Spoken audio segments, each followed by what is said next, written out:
বিপুল পরিমাণে মাদক দ্রব্য হেরোইন 1200 গ্রাম ধরা পড়ল 4 যুবক সহ লালগোলার কৃষ্ণপুর হাসপাতাল স্টেশন রোডের আমবাগানে। পুলিশ সূত্রে জানা যায়, পুলিশ গোপনে খবর পায় হেরোইন পাচার করার জন্য 4 যুবক এই রাস্তায় আসবে আমবাগানে। সেই মোতাবেক পুলিশ আড়ি পেতেছিল এলাকায়। হঠাৎই গভীর রাতে আনুমানিক 1:30 নাগাদ 4 যুবক হাজির হয় ওই আমবাগান এবং তাদের গতিবিধি স্থির ছিল না দেখেই পুলিশের সন্দেহ হয়।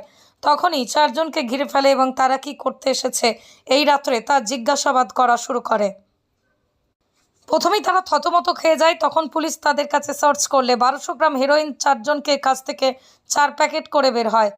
ওই 4 যুবকের নাম সুমন শেখ বয়স 22, অদুদ শেখ বয়স 19, ইসরাফিল শেখ বয়স 20, সাবির আহমেদ বয়স 26। তাদের সকলের বাড়ি লালগোলা থানার দেওয়ানসরাই অঞ্চলে। তাদের গ্রেপ্তার করা হয়।